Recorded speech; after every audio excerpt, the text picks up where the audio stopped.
দুনিয়া যদি চিরদিন কারো জন্য হতো তাহলে মুহাম্মদুর রাসূলুল্লাহ দুনিয়ার থেকে চলে যেতেন না।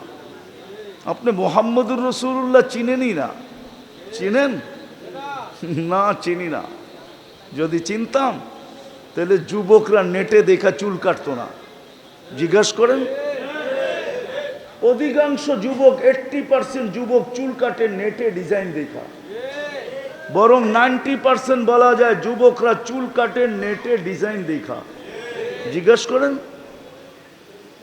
নেটের ভিতর থেকে ডিজাইন চয়েস করে তারপরে সেলুনে যায়া স্ক্রিনশট দেখায়, এই যে এই ডিজাইনে কেটে দিবি। সেলুনওয়ালা দেখতে দেরি, 100 টাকার চুল 500 টাকা বলতে দেরি করে না, 500 টাকা লাগবে। যুবক বলে টাকার কোনো প্রশ্ন না, কাইটা দিবি এটাই হলো প্রশ্ন।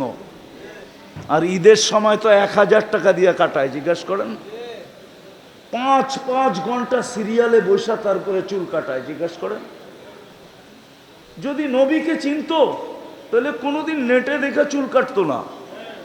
ও তো বলতো আমাকে মুহাম্মদুর রাসূলুল্লাহর স্টাইলে চুল কেটে দাও। বলবে কেন?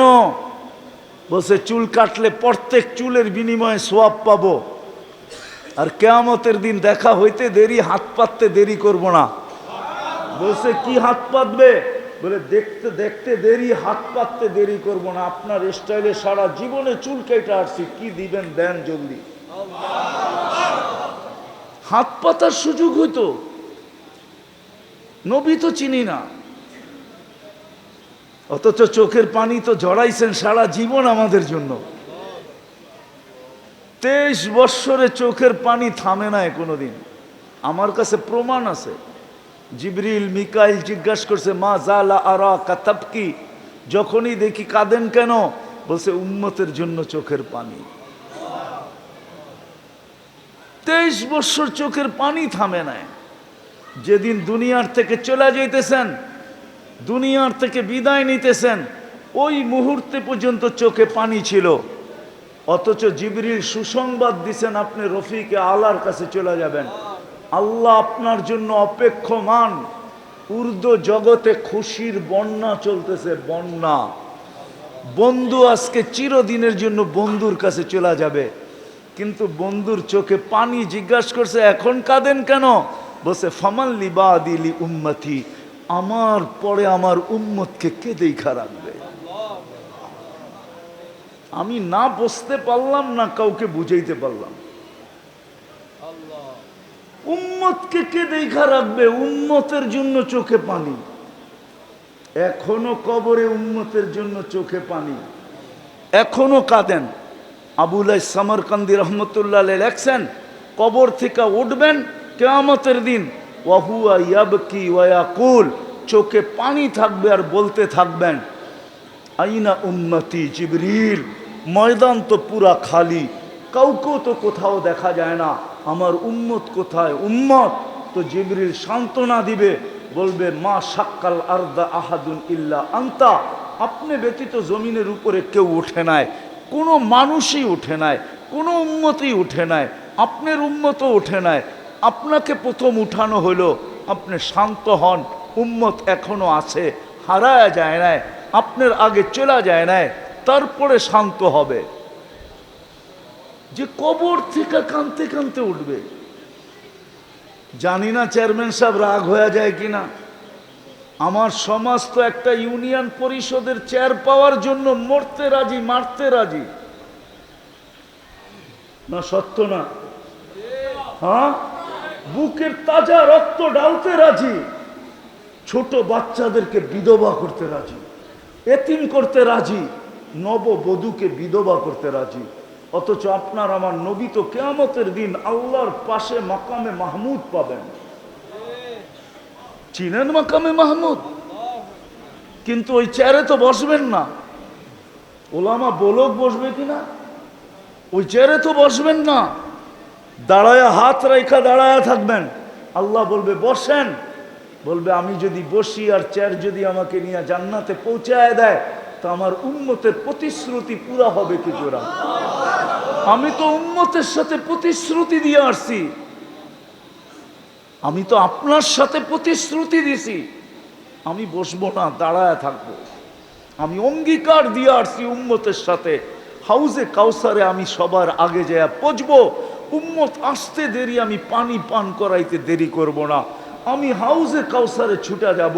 আমি ওই চেয়ারে বসবো না। বসবেন না ওই চেয়ারে, হাউজে কাউসারে ছুটবেন, উম্মতকে পানি পান করাবেন, তারপরে মিজানের কাছে ছুটবেন। যদি পাল্লা সামনে না ঝোঁকে তো আল্লাহর কাছে হাত উঠায়া বলবেন, আপনি তো বলছেন সালতু তা, আমি চাইলে নাকি দিবেন, আমি হাত উঠায়া দিলাম। উম্মতের পাল্লা কিন্তু ঝোঁকে না, আমি কিন্তু হাত উঠায়া দিলাম।